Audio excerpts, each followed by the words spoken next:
Nous voulons mener une politique comme ici en Europe. Les gens négocient avec Kabila en cachette. Ils ont peur que ça soit visuel, que ça soit médiatisé parce que peuple a donc, c'est-à-dire que Joseph Kabila. Alors nous voulons ce que nous faisons, que la population soit consciente de ce que nous faisons. La population soit informée de ce que nous allons faire. Si nous disons que nous voulons être les dauphins, nous voulons avoir le pouvoir au Congo pour transformer le Congo. Parce que le Congo a besoin de nous et nous le disons devant tout le monde. On n'a pas besoin de se cacher pour aller nous ne voulons pas diriger le Congo par défi. Je vous donne l'exemple qui est simple. Joseph Kabila, quand on fait lecture à un visage de Joseph Kabila, on voit que ce monsieur est dépassé des événements, comme je viens de dire. Mais lorsque l'opposition, Joseph Kabila consciemment, il sait qu'un mandat n'a été en 2016. Mais pourquoi il n'est pas parti? C'est ça aussi, je voulais demander. Pourquoi il n'est pas parti? C'est à cause du rassemblement. Joseph Kabila, mandat n'a été. Mais lorsque le rassemblement dit clairement Joseph Kabila, ce qui pouvoir, vous pensez que yo qui présente à Congo, mandat n'a aussi les fautiques à pouvoir, et que moi je suis opposant, je te dis clairement que Madame Oumba, les jours où il y a pouvoir, l'Église catholique normalement ne peut pas diriger un pays comme les nôtres, parce que l'Église catholique est une institution internationale. Donc si aujourd'hui le cardinal Mosengo, il doit nous dire ce qu'il fait, si c'est pour aider le Congo, c'est bien. Mais je ne pense pas que le cardinal Mosengo a prêt à poste catholique pour diriger un pays comme le Congo. Tout ça la différence plutôt, diriger le Congo. C'est-à-dire qu'il faut sentir en nous une bonne éducation. Parce qu'aujourd'hui, les gens qui peuvent diriger le Congo aujourd'hui, il faut bien éduquer. Ou les parents qui tendent à éduquer. Parce qu'aujourd'hui, pour être président du Congo, il faut être une personne qui a une bonne éducation, une bonne ossature, une base, et aussi quelqu'un de respect qui ne sait pas insulter. Quelqu'un qui a le temps de comprendre quelque chose avant d'agir, pas quelqu'un agité. Quelqu'un qui a du temps à écouter les autres, pourquoi l'autre a réfléchi ainsi, et qui accepte aussi l'autre.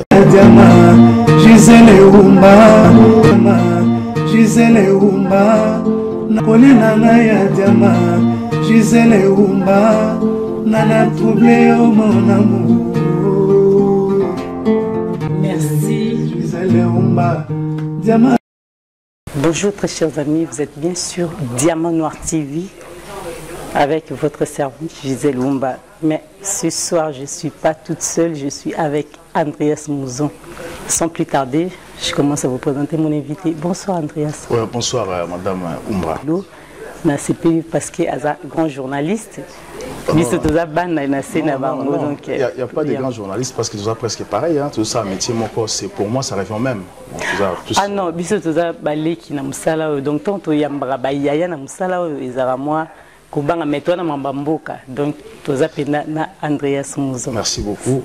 Merci beaucoup et bonne année aussi pour cette année. Merci, merci Andreas. Sans plus tarder pour tout télématé, tout kotimba mon ma solo ou tout benga qui Andreas ou répondre vraiment Mama Oumba.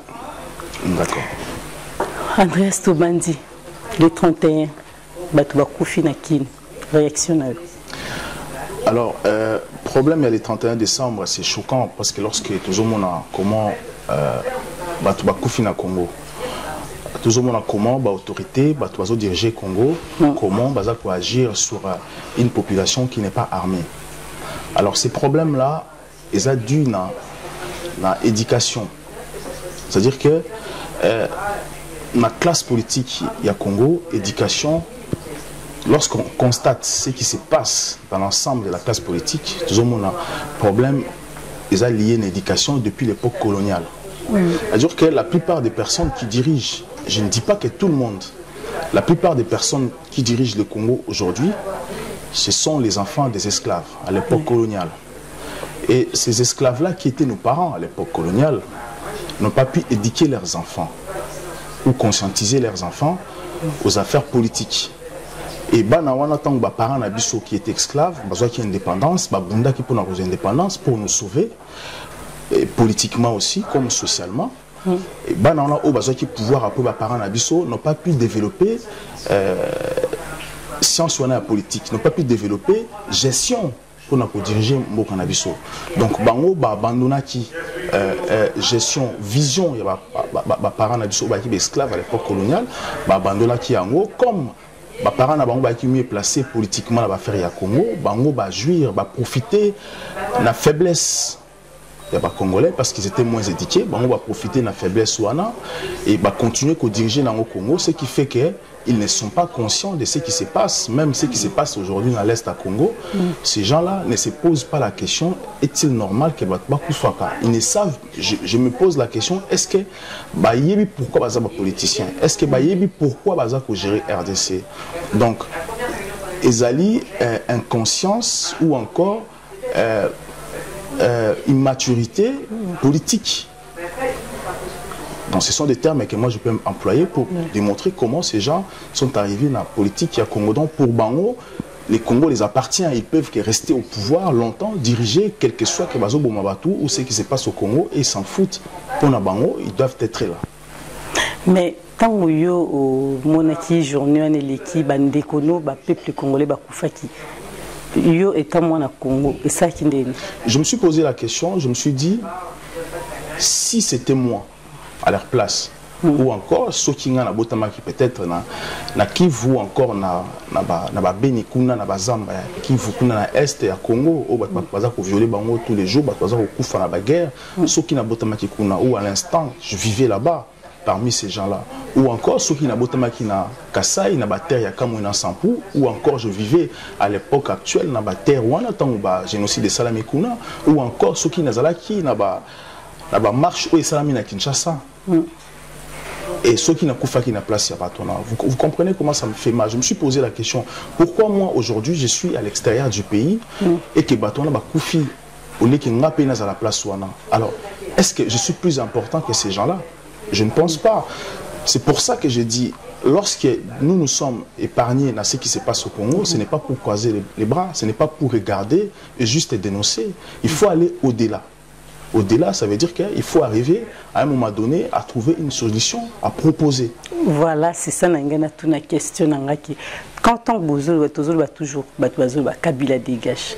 Kabila dégage, mais jusqu'à quand, vous, diaspora, Kabila dégage? Mais Kabila dégage, on ne sait pas jusqu'à quand Kabila va dégager. Parce que nous avons commencé il y a longtemps. Il y a eu des anciens qui ont commencé avant nous. Que Kabila dégage. Et Bissopé Toye, toujours Kabila dégage, tu mené la lutte dans la diaspora. Et je salue même la diaspora, les combattants, qui vont porter le bracelet aujourd'hui. La diaspora, qui vont porter et aussi l'interdiction au travail ici dans la diaspora. Nous avons combattu longtemps, Kabila dégage. Et aujourd'hui, Kabila ne dégage pas. Et nos petits frères encore continuent la lutte. Alors, pourquoi Kabila ne dégage pas? Parce que parmi nous, il n'y a pas de vision. Personne n'a vu loin pour proposer. Nous croyons à des personnes qui ne sont pas aussi efficaces. Nous croyons à des personnes qui sont médiocres. Lorsqu'on croit à un médiocre, on devient médiocre. Donc parmi nous, il n'y a pas de vision. Dans la diaspora, aucun, je ne dis pas aucun, il y en a peut-être qui se cachent quelque part que nous ne savons pas, mais ce que nous connaissons, personne n'a l'audace de faire une proposition politiquement ou socialement chez les Congolais. Ce qui fait qu'aujourd'hui, nous vivons une médiocrité au sein de la classe politique congolaise et au sein de la diaspora. C'est-à-dire que plus que nous crions Kabila dégage, personne ne propose. Kabila peut rester jusqu'à 50 ans au pouvoir parce que personne n'ose proposer. Personne n'ose, personne n'a cette audace-là de se dire que non, nous devons maintenant arrêter. Je propose, je mets ça sur table. C'est pour ça que nous sommes bloqués. Et quand tu parles de médiocrité, explique-toi bien. Médiocrité, nous l'avons vu comment ces gens ont dirigé le Congo. Ils sont incapables de proposer, de nourrir les Congolais. Ils sont incapables d'envoyer les Congolais à l'école. Ils sont incapables de soigner les Congolais. Ils sont incapables de repasser l'eau potable dans les Congolais. Alors que ce sont les mêmes personnes qui achètent des maisons à l'extérieur du pays. Au lieu que ces gens s'investissent même au Congo, dans le village natal, chez nous au Congo, ils ne le font pas. Ce sont les gens qui achètent, ils ne savent pas l'importance d'avoir chez soi. Donc ils préfèrent acheter chez les autres. Ils oublient. Et lorsqu'ils achètent, par exemple, ici en France, dès que que l'État français a confisqué bien parce que la difficulté, il y a payer des impôts, il y a des taxes pour l'habitation. Donc pour eux, voler l'argent de l'État, s'investir à l'étranger, c'est une bonne affaire pour eux. Mais ils ne se posent pas la question, est-ce que nous avons des familles et nos enfants plus tard, nos générations plus tard, est-ce qu'ils vont faire en Europe ou ils auront besoin de vivre chez eux à Kinshasa ou en République démocratique du Congo, peu importe. Et donc c'est pour ça que nous, nous réfléchir en un moment. Nous avons tout un projet pour cette population. Merci beaucoup, Andreas Mouzon. Wana Toza Penza na Diamant Noir TV. Andreas, question surtout l'élo catholique a récupéré parce que Bino Diaspora vraiment vous propose à élo voter. Donc Bolanda Kakanassima, un tel a sali Diaspora landi Moutouane Zaki Oyo Abimaki na prison Monansemi. Tout le monde parlait de Monansemi. Là l'élo est Mwanda, c'est Mwandansemi. Voilà, tout le monde parlait de lui, mais l'élo accueilli et comme Mosengwaye, catholique, voilà, quand je parle de Mosengo, on a le catholique, l'élo va proposer comment tout ça la diaspora simanae, mais vite mon diaspora position la bino vraiment. C'est là que je dis qu'il y a manque de leadership, que ce soit dans la classe politique congolaise, que ce soit dans la diaspora. La médiocrité est dans la Katia, il y a diaspora et aussi dans la classe politique. Et nous sommes les enfants, les anciens esclaves belges. Alors que nous refusons d'être comme ceux qui sont aujourd'hui aux affaires. Nous voulons être différents. C'est-à-dire que, comme la diaspora n'a pas une proposition, mais c'est très important la question de Tuningaï, parce que hier, c'était les rassemblements, la classe politique qui était venue s'asseoir dans la diaspora pour étouffer la diaspora. Oui. La diaspora n'avait pas compris cela. La diaspora avait cru que ce sont les bonnes personnes qui ont réellement quitté Joseph Kabila. La diaspora a embrassé cette classe, cette famille politique détachant de Joseph Kabila, et cette famille a affaiblir diaspora. Affaiblir diaspora pour relaxer un port qu'il est fort, qui peut remplacer aussi Kabila. Et aujourd'hui, on comprend bien que cette classe politique qui est l'opposition est en train de négocier avec Kabila. C'est-à-dire que tous ceux qui ont servi, cette classe politique, ont servi Kabila indirectement. Alors qu'aujourd'hui, c'est les prêtres qui veulent récupérer le pouvoir au Congo. C'est bien, mais l'Église catholique, normalement, ne peut pas diriger un pays comme les nôtres, parce que l'Église catholique est une institution internationale. Donc, si aujourd'hui, le cardinal Mosengo, il doit nous dire ce qu'il fait, si c'est pour aider le Congo, c'est bien. Mais je ne pense pas que le cardinal Mosengo a prêt à poste catholique pour diriger un pays comme le Congo. Vous voyez, dans ma connaissance, je ne reconnais pas un pays qui est dirigé par un cardinal aussi siégé à Rome, à côté du pape, dans le Vatican. Donc, c'est-à-dire que nous, les hommes politiques, nous devons être capables de proposer. On ne peut pas laisser cette charge dans l'Église catholique aujourd'hui pour dire que non, Kabila est médiocre. Nous devons d'abord nous comprendre que nous vivons une médiocrité et nous devons le dire haut et fort. Ce n'est pas le devoir de l'Église catholique. C'est d'abord l'Église de nous, acteurs politiques. Mais quand est-ce que vous avez pour proposer Pénin en plus? Tout ça la différence plutôt, nous avons dirigé Congo. C'est-à-dire qu'il faut sentir en nous une bonne éducation. Parce qu'aujourd'hui, les gens qui peuvent diriger le Congo aujourd'hui, il faut bien éduquer. Ou les parents qui tendent à éduquer. Parce qu'aujourd'hui, pour être président du Congo, il faut être une personne qui a une bonne éducation, ou une bonne ossature, ou une base, et aussi quelqu'un de respect qui ne sait pas insulter. Quelqu'un qui a le temps de comprendre quelque chose avant d'agir, pas quelqu'un agité. Quelqu'un qui a du temps à écouter les autres, pourquoi l'autre a réfléchi ainsi, et qui accepte aussi l'autre. Et c'est ça les qualités, ceux qui te communent et que ça là que lorsqu'on propose, admettons, je disais que lorsqu'on propose, par exemple, on dit que nous, dans nos projets, dans tout ce que nous pensons qu'il faut équilibrer éducation à Congo, il faut équilibrer santé à Congo, il faut équilibrer emploi en Congo, ce qui va permettre aux Congolais d'être stables, de comprendre ce qui se passe. Parce qu'aujourd'hui, les Congolais ont du mal à réfléchir parce qu'ils vont interdire bango santé, interdire bango éducation, interdire bango à manger, interdire bango l'eau potable. Ce qui fait que les Congolais ont du mal à réfléchir. Et lorsque nous allons arriver, nous arriverons à proposer cela. Et que lorsque nous arriverons à se sacrifier pour notre nation, en ce moment-là, les gens vont nous suivre parce que nous avons des doutes sur nous. On ne se connaît pas, on ne sait pas qui nous sommes réellement. Le jour où nous allons montrer aux gens que tu es mieux ce que nous sommes, les gens vont nous suivre. Pourquoi pas? Merci beaucoup, Andreas. Wana tokomi na biso vraiment na suka émission ezaki na likamoko ezaki ya kokomama awate na koy kotunu soki lelo Andreas président Moussousou, tout gouvernement esika ye mukonzi muso asika. Eloko nini okokaki ko changer, ba changer à liboso. Eloko ka moko soki pona yo ba ko changer à liboso na mboka na Congo. Ezani. Ce qu'il faut changer au Congo, c'est d'abord dire la vérité. Et le réseau au Congo, c'est les mensonges. Et c'est dire la vérité. Et je voulais revenir sur une chose que je n'ai pas pu dire. Parce qu'aujourd'hui, qui peut prendre le pouvoir au Congo? Qui peut diriger le Congo? Parce que dans tout ce que nous faisons aujourd'hui, Kabila n'est pas prêt de partir, alors que Kabila est fatigué aux en pouvoir. Parce que quand on regarde le visage de Kabila, on fait la lecture sur le visage de Kabila. Kabila a l'embi. Kabila, et je ne pense pas qu'il allait bien. Kabila est dépassé des événements. Lorsqu'on lit, on fait la lecture du visage de Kabila, on sent que Kabila est fatigué, c'est-à-dire qu'il est pris en otage par la classe politique congolaise. Alors, qui maintenant propose? Qui va proposer à la place? C'est là le problème maintenant, parce qu'aucun propose. Alors, nous disons, nous pouvons proposer. Oui. Nous demandons. Aujourd'hui, Kabila, on ne sait pas ce qui se passe. Le rassemblement demande d'être dauphin de Joseph Kabila. Le Moïse, le Félix demandent d'être dauphin de Kabila. Alors, qu'est-ce que ces gens proposent? Ils ne proposent rien. Nous proposons. Nous sommes clairs, nous proposons. Avec cette éducation que nous avons acquis aujourd'hui, nous sommes capables de proposer. Nous disons, si nous arrivons au pouvoir au Congo, qu'est-ce que nous allons faire? Nous allons construire l'éducation du Congo. Nous allons construire l'armée du Congo. Nous allons construire le travail. L'armée du Congo, c'est l'armée qui sera le moteur de l'institution du Congo. C'est l'armée qui va former tout. Et cela permettra à tout Congolais de savoir comment aimer son pays, avoir cet esprit patriotique. Et c'est pour ça que nous disons, si les autres veulent être les dauphins de Kabila, pourquoi pas nous?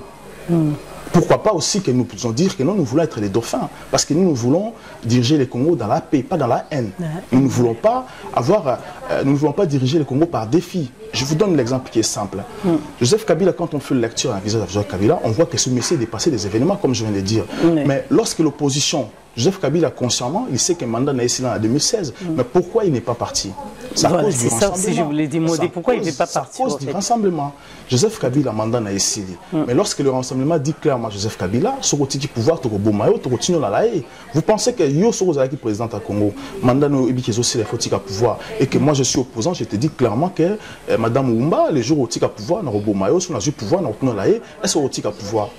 Au Rotika la dictature, au Lingotika na pouvoir longtemps, parce que aux Obama Batiko na pouvoir, comme ce qui s'est passé na Gambie, le président gambien, lorsqu'il essaie le pouvoir, on le dit au Kangao, au Bomayo, Alneratika na pouvoir des forces. C'est ça chez nous, c'est-à-dire que la classe politique congolaise n'est pas consciente de ce qu'ils font.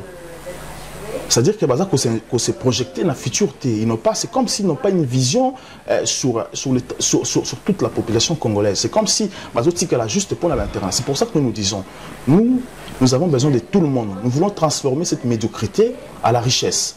Les gens qui sont médiocres, ils ont de l'argent. Nous avons besoin d'eux aussi. Parce que même s'ils sont médiocres, mais nous pouvons les transformer aussi à une richesse. Parce qu'ils ont de l'argent. Cet argent, nous avons besoin pour construire les écoles au Congo, construire les hôpitaux, avec ces mêmes personnes. C'est pour ça que nous disons, si on nous laisse ces pouvoirs-là, Joseph Kabila nous laisse le pouvoir, nous allons transformer cette médiocrité à une richesse. Et la pauvreté qui est au Congo, nous allons le transformer aussi à une richesse aussi. Donc, c'est-à-dire qu'on ne peut pas rejeter la médiocrité et la pauvreté, parce que ça peut aussi arriver un jour, mais nous allons les transformer à l'intérêt des Congolais, et à la richesse, et à l'intérêt de notre pays.